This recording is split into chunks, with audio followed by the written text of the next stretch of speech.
¿Te atreves a ser tú mismo?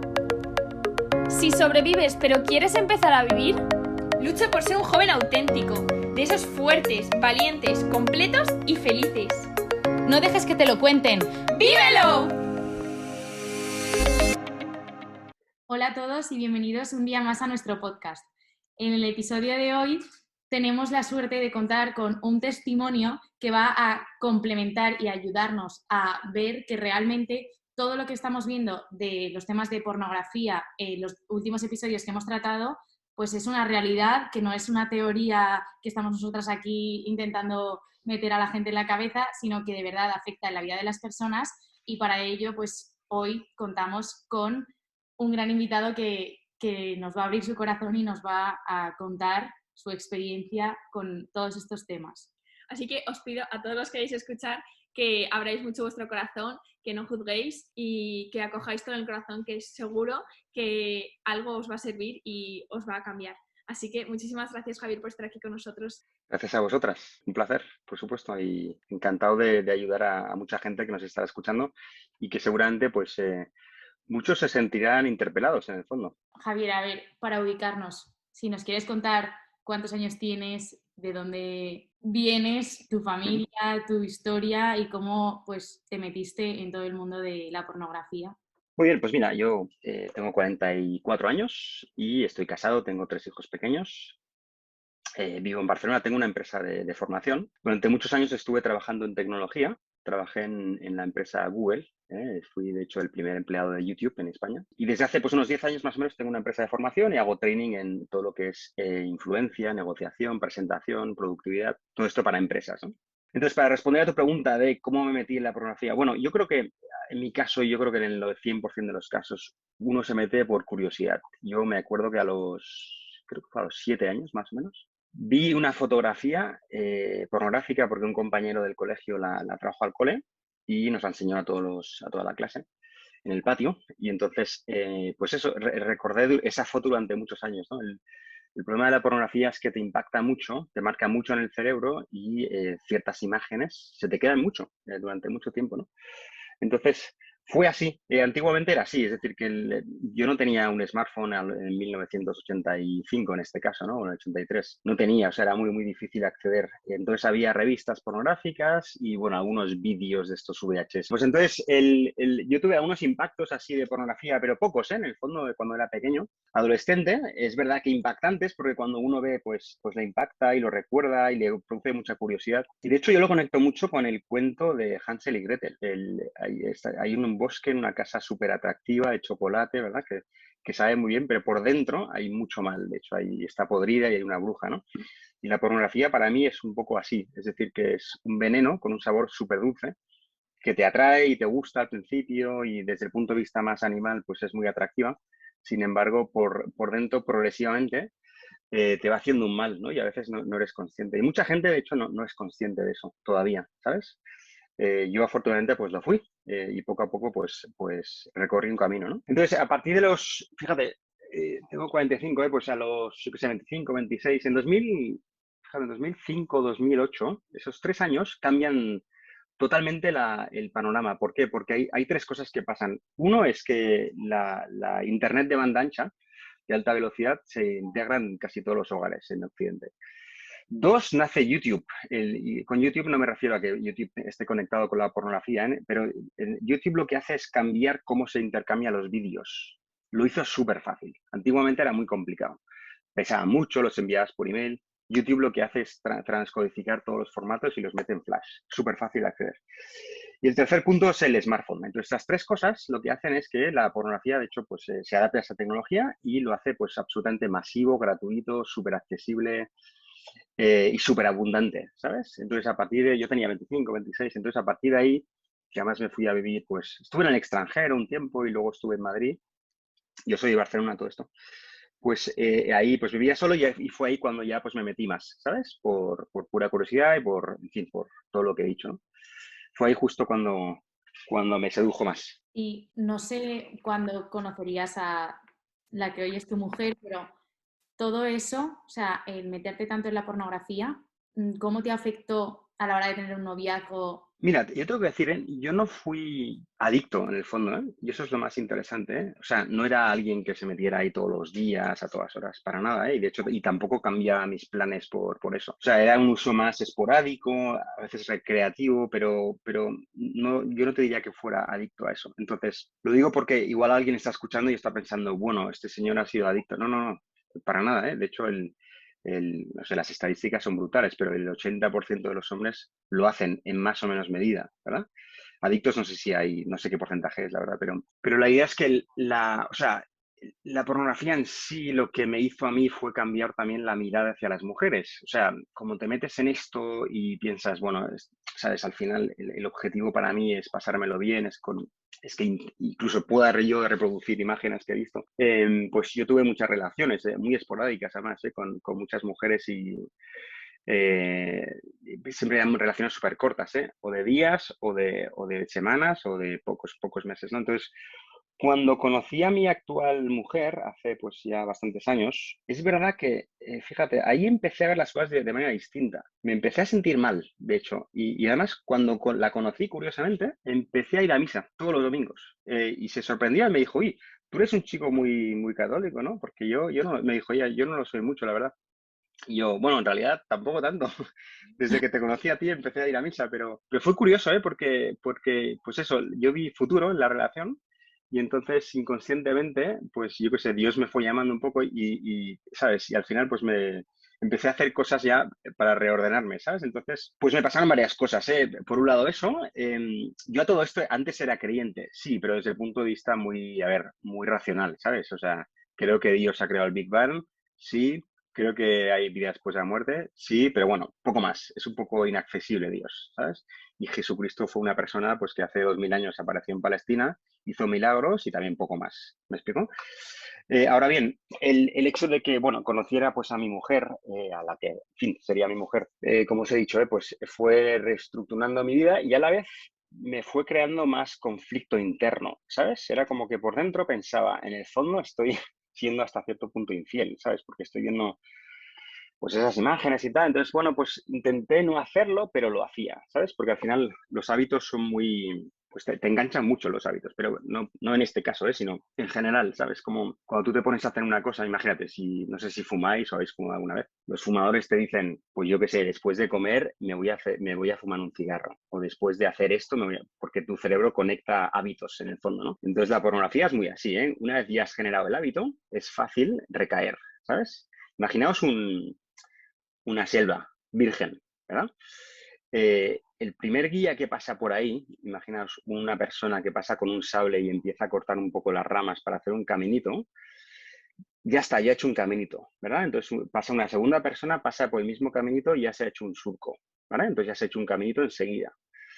El cerebro funciona así, con los hábitos, en el fondo tú has hecho un primer movimiento y luego ya es fácil acceder por ahí, por ese caminito, es muy, muy fácil. Entonces, sí, sí, por supuesto, sí afecta, ¿eh? O sea, conscientemente e inconscientemente afecta en el sentido de que, pues eso, como yo ya estaba con el chip yo había estado, pues eso, con bastantes relaciones y tal, que tu mirada cambia, entonces es muy curioso y es muy triste, de hecho, es muy triste, y además esto lo he hablado con otra gente, que está, pues, que ve pornografía y no les importa. Bueno, es triste pensar que en el fondo cuando ves pornografía tu pareja te atrae menos. Es muy triste, ¿eh?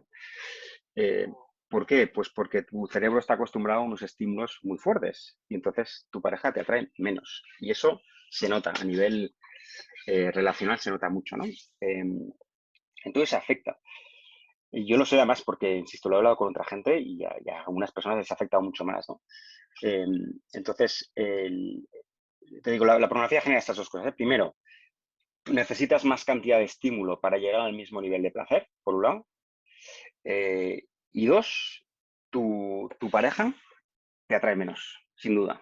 Y eso además, sobre todo me di cuenta cuando lo dejé, que se revirtió todo el proceso y mi mujer es la persona que más me atrae en el mundo ahora mismo. Yo quería preguntar si te diste como cuenta, o sea, si te diste cuenta de, ¿en qué momento te diste cuenta de que eso te afectaba a la hora de tu noviazgo, de llevar un buen noviazgo y cómo dijiste, no quiero que la pornografía se interponga en esta relación, ¿no? O sea, Mm. ¿cómo fue ese proceso de darte cuenta y de decir, voy a dejar esto de lado porque no me hace bien ni a mí ni a mi futuro matrimonio, que es lo que quiero con esta chica, ¿no? Claro. Sí, sí, muy bien. Mira, fue muy progresivo, pero fue muy desde arriba, en el fondo. Me refiero a nuestro amigo Jesucristo y a todos sus amigos, ¿no? Yo, fue muy desde arriba, eso es. Entonces, es así, tal cual. Mira, yo en 2012 tuve una experiencia súper fuerte. ¿Por qué? Porque en aquel momento vivíamos en París los dos, porque trabajábamos ahí. Entonces, yo a través de unas páginas de noticias de religión, de hecho, Religión y Libertad, pues descubrí un libro de José María Zavala, que es un periodista, que había lanzado un libro sobre el Padre Pío. No sé si conocéis el santo. Cambió mi vida, literalmente. Entonces, cuando leí esa noticia, me atrajo mucho y pensé, ¡hala, qué fuerte!, ¿no? O sea, en el fondo la fe no es racional. Hay un punto en el que tienes que vivirlo y estoy seguro de que hay más cosas en el fondo, que no se trata de ir a misa y rezar. No, hay más en el fondo, hay mucho más. Entonces, me compré el libro y lo empecé a leer. Y de hecho lo devoré en pocos días.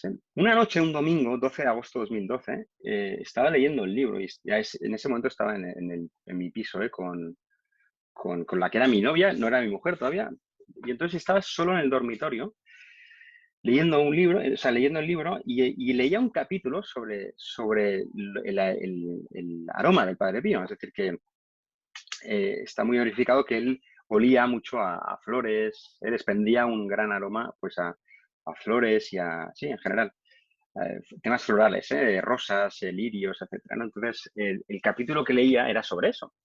Y leía en concreto un testimonio de un sacerdote que le pedía al Padre Pío, por favor, déjame sentir tu aroma ahora mismo. Y de repente, pues le venía una ráfaga enorme de aroma, ¿no? Entonces, yo en aquel momento, justo cuando lo leí, tuve un reflejo súper rápido, que es, cierro el libro, lo dejo al lado, y casi sin acabar de pronunciar las palabras, dije exactamente lo mismo que ese sacerdote, tipo, si esto es verdad, yo también lo quiero sentir, pero fue como súper rápido, casi sin mencionarlo, ¿no? Y de repente, pues sentí el mayor aroma a flores que os podáis imaginar en vuestra vida. O sea, imaginaos que ponéis la nariz en una flor y inspiráis mucho, pues multiplicar eso por 1000. O sea, una pasada, increíble. O sea, fue un olor súper intenso que además al inspirar era como que hacía ruido incluso, ¿verdad? Entonces, una pasada. O sea, algo súper intenso, pero a la vez no me hacía daño, o sea, no era molesto. Entonces, de hecho, fue tan intenso que me levanté de la cama y pensé, pero qué locura, o sea, qué absoluta locura, ¿qué es esto? Incluso tuve miedo en un momento dado, ¿no? Pensé, ¿pero qué es esto? Entonces me duró varios segundos y desapareció, así de golpe. Y entonces ahí fue como, wow. O sea, la intuición que tuve, pero casi, o sea, la intuición que tuve fue, es que las oraciones se escuchan al minisegundo, ¿sabes? O sea, incluso aunque aún no acabando de pronunciar la palabra, Dios ya está actuando. Y es una pasada, ¿eh? Entonces ahí me di cuenta, en 2012, esa noche, de que todo era real. Pero tuve la experiencia real de que todo es real. O sea, de que cuando tú dices algo a Dios, te escucha. Es más, antes de que acabes la oración ya te está escuchando y actuando. ¿Me explico? Una pasada. Entonces es difícil de explicar con palabras, pero tuve esa certeza, tal cual aquella noche. Entonces, eso para mí fue, pues eso, un punto de inflexión en mi vida espiritual, pero también en mi vida, ¿no? Entonces, a partir de ese día, fíjate, claro, uno ya sabe que esto existe, ¿sabes? Ya no puede mentir, ya no puede decir, bueno, a lo mejor no, a lo mejor es mentira. No, no, ya lo sabes, tío. O sea, espabilate, ¿sabes? Entonces, fue como que a partir de ahí ya hubo un punto de inflexión y relacionándolo ya con este tema de la pornografía, que era un tema ahí que llevaba un poco en secreto, pues es cuando tuve realmente mucho conflicto, ¿eh? Y entonces ya lo intenté pues ya dejar a toda costa. O sea, me sentí, pues eso, muy mal porque, pues que pensaba, o sea, en el fondo, esto está mal y tengo que cambiarlo. Entonces, es verdad que luego, a partir de ese momento, lo hice mucho menos y, de hecho, un par de años más tarde, pues también yo cambié de sector, trabajaba en Internet, pero luego me cambié de sector, ahora soy formador, entonces monté la empresa, entonces el mundo del coaching, mentoring y training me atrajo mucho y pues contraté también una coach que me ayudó mucho para este tema. Tuve 3, 4 sesiones con ella y me ayudó muchísimo y la verdad que casi lo dejé por completo, así con métodos humanos, por así decirlo. Y entonces, cuando me dices, ¿cómo lo intentaste dejar? Pues fue así, es decir, que a partir de ese momento, luego tuve otras experiencias también muy, muy espirituales, pues ya decidí dejarlo y pues con esta coach pues me ayudó mucho, la verdad. Y así progresivamente pues lo fui con él. Luego, es verdad que yo luego volví a España y por mi trabajo tuve que viajar bastante. Y cuando viajaba bastante, pues a veces pues eso, estaba cansado por las noches o lo que fuera. Y estaba en un hotel solo y tuve pues como varias recaídas, ¿sabes? Cuando yo estaba en un hotel solo, como era tan fuerte el tema del hábito, ¿sabes? O sea, los hábitos es como hay partes muy contextuales de espacio físico, tipo, estoy en una habitación de hotel, cierro la puerta, y luego emocionales. Por ejemplo, este día estoy más cansado o este día pues me ha ido peor. Entonces, cuando se juntaba ese cóctel, ahí pues tenía recaídas, ¿sabes? Pero cada recaída, que eran pocas al final, pero me sentía muy mal. Y eso a nivel espiritual, pues eso, yo me confesaba y tal, y tenía pues, pensaba, pues bueno, no lo voy a hacer más, pero bueno, luego pues conforme pues eso, tenía algún mal día o viajaba, pues eso, lo volví a hacer. No es verdad que, insisto, los últimos años fueron muy pocas veces, pero cada vez que lo hacía era peor. Luego tuve, pues eso, mi primer hijo en 2015 y también cuando tuve mi primer hijo, pues el nivel de conflicto para mí era mayor, tal cual. Pensaba, bueno, yo no quiero que tengan un padre que lo hace, ¿sabes? Ni siquiera una vez, en el fondo. Y es curioso, ¿eh? Porque, insisto, no era un tema de adicción, o sea, insisto, era pocas veces, pero me sentía muy mal cada vez que pasaba. Yo como que creo que hay mucha gente que a lo mejor durante el noviazgo, pues igual que tú, ¿no? O sea, que se siente mal y que a lo mejor incluso llega a compartirlo con su pareja en plan, oye, me pasa esto, no significa que te quiera menos, estoy luchando para dejarlo y a la otra persona le puede hacer mucho daño también, ¿no? El pensar que tu pareja pues ve pornografía y tal, ¿no? Entonces, no sé si sería tu caso, pero, o sea, en ese proceso tú también, como qué aconsejarías o qué dirías a la persona que, o sea, que su pareja ve pornografía y que dice, jolín, jolín, yo lo veo como, no es el malo de la relación, está intentando dejarlo, es verdad que a ti te puede hacer daño, Claro. pero también, Sí, sí, sí. o sea, hay como un acompañamiento que tampoco es tu responsabilidad y hasta qué punto tienes que tú aguantar que tu pareja vea pornografía y tal. O sea, no sé si lo estoy liando Claro. mucho o se entiende lo que quiero. No, se entiende perfectamente. Que por cierto, lo mejor de todo no os lo he contado todavía, ¿eh? Os he contado, pues eso, que lo dejé, no sé qué, luego tuve alguna recaída, pero vamos, la traca final todavía, lo mejor lo dejo para el final.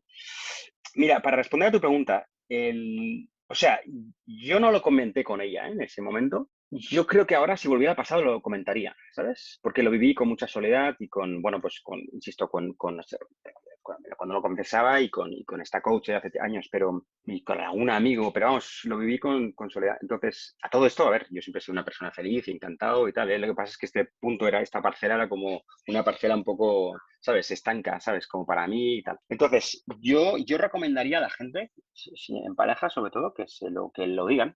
Es decir, que si te molesta que tu pareja lo vea, díselo, tal cual. Compréndele, acógele, no le juzgues, o sea, no se lo reproches cada vez que lo haga, porque si no, no te lo va a decir, pero que se comparta, ¿no? Yo creo que es lo mejor, porque si uno lo vive solo, es más complicado, ¿sabes? Es más complicado. Entonces, si lo compartes, es mejor, sabiendo que, a ver, uno, si lo hace, se supone que no lo quiere hacer y se supone que lucha por no hacerlo. Entonces, la pareja le tiene que apoyar en ese sentido. Yo lo compartiría, sin duda. O sea, es que yo también lo veo como que si tú ves que realmente quieres salir de ahí, lo que tienes que hacer es juzgarle, reñirle, entre comillas, y ser como Eso es, un enemigo, que te vea como un apoyo, pero tampoco eres su salvador en ese sentido. Él tiene que salir de ahí o ella tiene que salir de ahí por sus propios medios. claro. Entonces, Bueno, eso es. A ver, yo recomendaría que si alguien tiene problemas, pues eso, de adicción, de hábito muy adquirido, que busque ayuda, ¿no? Claramente hay pues coaches y terapeutas y yo qué sé, y hay vamos, métodos, muchos recursos en el fondo, ¿eh? Aquí en España pues está, ¿cómo se llama? Dale una vuelta, ¿verdad? Después en Estados Unidos está Fight the New Drug, que tiene muchos recursos también. Mucha gente, además, no religiosa. Qué fuerte. Es que no, yo quería decir, a ver, a ti, cómo, el hecho de liberarte de ver todo esto, ¿cómo te ha Sí. cambiado la mirada a la mujer, al amor, el matrimonio, las relaciones? O sea, Eso es, sin duda. Pues mira, es una súper pregunta, ¿eh? Y de hecho, perdona que no os lo comenté antes. Buah, es una pasada, desde el punto de vista espiritual, desde el punto de vista humano, es que es increíble. La gente se piensa, va, si dejo la pornografía seré un reprimido toda mi vida. Para nada, al revés. Se ve mucho mejor. O sea, es mucho mejor a nivel espiritual, a nivel emocional, estás mejor contigo mismo, se reduces ansiedad, o sea, es una pasada. Y luego a nivel relacional, por supuesto. O sea, a nivel, por supuesto, sexual con tu pareja, muchísimo mejor, pero vamos, 100 veces mejor. A nivel de pareja, mucho mejor, mucho más cercana. Y luego, fíjate, a nivel de respeto por el ser humano, ¿no? Aunque no, o sea, si estás escuchando y no crees en Dios y dices, bueno, esto solo vosotros los católicos lo hacéis por un tema de moral, ¿eh? Pero si quitas la moral, se acabó. Yo no estoy de acuerdo, fíjate. El cine porno es el único cine literal. Es decir, que cuando uno ve, yo qué sé, Terminator o Rambo 3, Sylvester Stallone no está matando a nadie. No pasa nada, puedes ver esa peli. Ahora bien, cuando estás viendo una película pornográfica, lo que ves está pasando de verdad. ¿Sí? Quizás esa persona ha dado consentimiento, más o menos, que por cierto, ahí es verdad que luego exactrices porno han denunciado que se las engañó muchas veces a la hora de hacer escenas, les cambiaron las escenas. Bueno, pues entonces, cuando estás viendo eso, estás un poco dañando al mundo. ¿Por qué? Porque alguien de verdad está haciendo eso de verdad.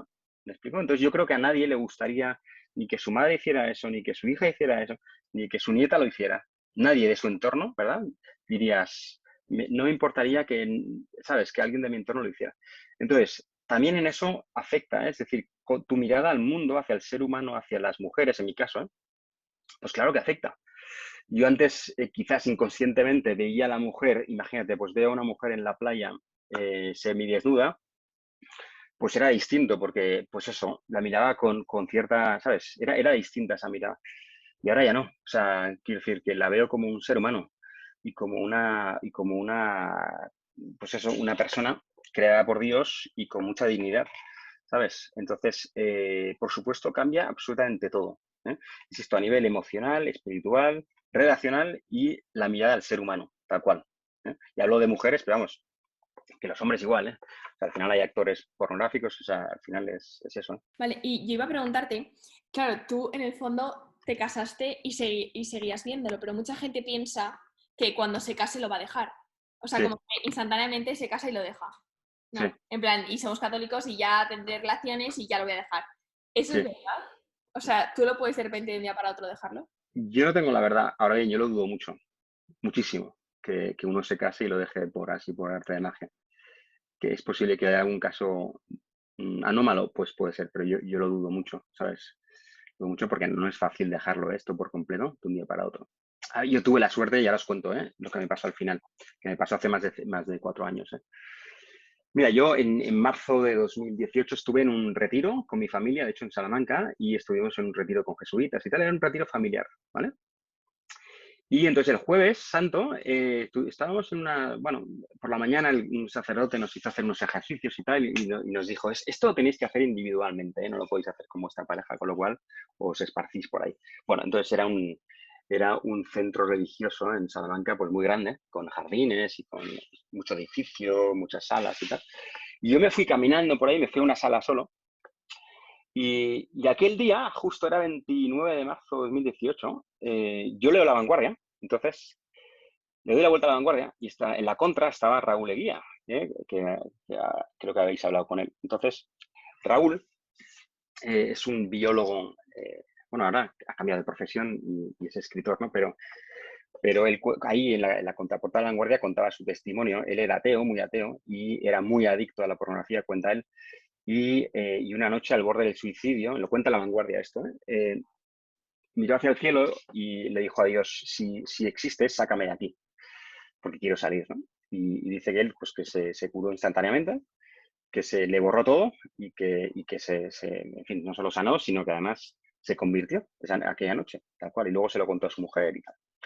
Entonces yo aquel día leí eso, ¿sabes? Lo leí, tal cual. Y lo leí estando solo en aquel edificio. Entonces, pues estando solo en una sala, en un sofá, y me imaginé a Jesucristo en el otro sofá y empecé a hablar con él.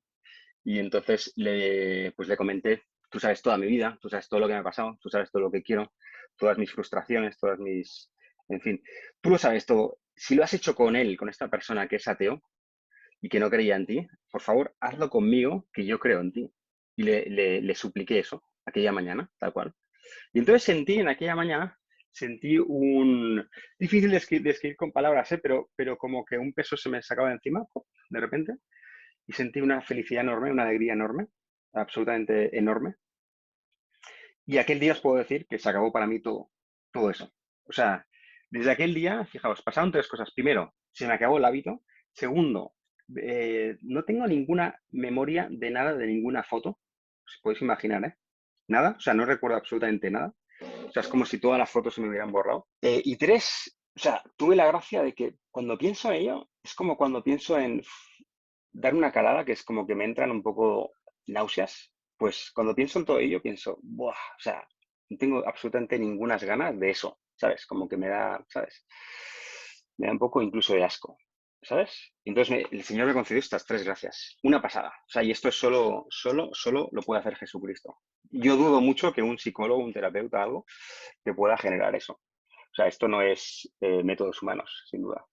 Yo no he conocido a nadie que con métodos humanos, insisto, el hábito se le acabe de un momento para otro, de que no tengan absolutamente ningún recuerdo de ninguna imagen y de que no solo eso, sino que encima empiece a aborrecer eso que tanto le ha gustado. ¿Me explico? Y ahí se acabó. Yo creo que la gente va a flipar con este tema. Eh, sí, tal cual lo digo, ¿eh? Soy un testimonio pues real de que Jesucristo en 2021 y 22 está haciendo milagros, tal cual. Era muy convencible Jesucristo, ¿eh? Muy convencible, de hecho, por mucha gente le pidió cosas y se las hizo tal cual.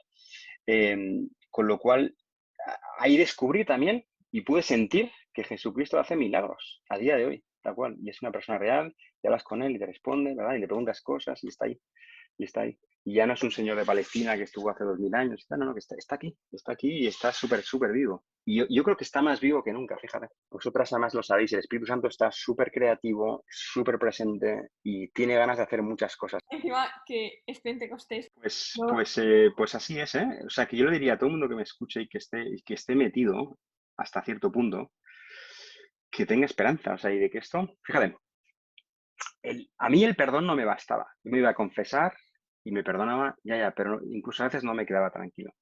El perdón no me bastaba. El perdón no es suficiente a veces, ¿sabes? Lo que es suficiente es la liberación. O sea, en el fondo es eso, ¿eh? Jesús, no solamente quiero que me perdones, sino que me liberes, en el fondo. Sáname, quítame, o sea, sácame de aquí. Yo creo que ese es para mí, la oración principal, ¿sabes? Sobre todo en este tema, ¿no? En otros muchos también, pero en este tema. Lo sé porque yo he comentado mi testimonio, pues últimamente en diferentes foros, y siempre me viene gente a hablar después y me dicen, uff, pues yo mucho peor que tú, y me cuentan su historia, ¿no? Y es gente muchas veces religiosa, ¿eh? Tal cual, incluso pues sacerdotes también, o sea, está afectando a mucha gente, ¿no?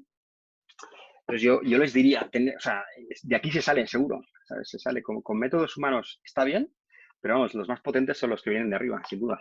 Yo quería decir que si alguien que nos está escuchando no cree en Dios, que no se asuste. Bueno, de veras oscuras. O sea, esto es, o sea, la Biblia en carne y hueso. O sea que... Sin duda, absolutamente. Que Sí, esto, sí, sí, o sea, nadie sin lo duda. está inventando, que si Javier lo está contando es porque realmente lo ha vivido así, que aunque parezca increíble, es real y que lo que yo veo súper importante para que esa gracia de Dios actúe es la predisposición de cada uno, ¿no? Y que Dios no es Amazon, o sea, que tú lo pides y te escucha, pero no sabes tampoco cuál es el mejor momento para ti, ¿no? Porque tú llevabas un montón de tiempo con esto y hasta que yo qué sé, pues por lo que fuera, Dios dijo, pues te voy a conceder esto, pues no habías conseguido liberarte de... Sí, ciertamente, es verdad que sí, tienes razón. Yo creo que hubo varias cosas. Primero, hubo un proceso ahí de camino personal, ¿no? Pues de autoconocimiento, de saber por qué me estaba pasando esto, de saber qué estaba intentando suplir cuando consumía, por un lado. Y luego, por otro lado, es verdad que aquella mañana aquella oración fue súper de corazón y fue un poco distinta a las anteriores, ¿no? O sea, fue muy directa, tipo libérame de verdad, ¿sabes? Sácame de aquí para siempre. Y es verdad que nunca lo había rezado así, ¿verdad? Nunca lo había rezado así. Yo le recomendaría a cualquier persona que se hiciera esta pregunta, ¿estoy dispuesto a renunciar a esto para el resto de mi vida? La pregunta no es, ¿voy a hacerlo alguna vez el resto de mi vida? Porque ahí es más difícil de responder, ¿verdad? Pero sí que ¿estoy dispuesto a renunciar a esto el resto de mi vida? Que se haga todo el mundo esa pregunta. Y si la respuesta es que sí, que debería ser que sí, ahí que lo pidan con con todas las moléculas de su alma. Yo creo, a veces, me ha pasado a mí también, a veces pedimos y no se nos concede. Ya, pero no se nos concede en ese momento, pero luego insistes y sí se te concede. Entonces yo creo que en la insistencia es muy importante en la oración. Bueno, en la vida en general, pero en la oración en particular, ¿verdad? Y está también escrita en los evangelios, ¿eh? La insistencia. Hay gente que insiste y a partir de ahí convence a Dios, así tal cual, ¿eh? Es que Jesucristo era convencible, ¿estáis de acuerdo, no? O sea, yo qué sé, mirad el ejemplo de esta mujer griega que le pide, creo que era griega, ¿no? O sea, ahora mismo no estoy seguro, pero que le pide por favor que cure a su hijo. Y le dice, no le puedo dar, no es bueno darle de comer a los perros, ¿verdad? Y él le dice, ya, pero también los perros comen migajas y en ese momento le convence, ¿verdad? O sea que hay pruebas de que se puede convencer a Jesús si se le insiste. Y yo también creo que es como una forma que tiene también Dios de ver si lo haces en plan genio de la lámpara o porque confías en Él, Exacto, tu amor hacia eso es, cada uno de nosotros. que no es exacto, tienes toda la razón, y sin duda. Qué fuerte. Pues yo creo que la gente le va a explotar la cabeza con el testimonio. De verdad, muchísimas gracias, Javier, por habernos abierto tu corazón y compartido pues toda tu historia, que es una pasada y que supongo que lo harás, pero que tienes que dar muchas gracias por el regalo que Dios te hizo de liberarte Sin de duda. eso. Sí, Y sí. Mil gracias a todos por llegar aquí a escucharnos. Muchísimas gracias Javier, por contarnos tu testimonio y de verdad que seguro que va a ayudar a un montón de gente. Si tenéis algún amigo que le pueda ayudar, pues ya sabéis, se lo recomendáis. nos vemos la semana que viene. Hasta luego.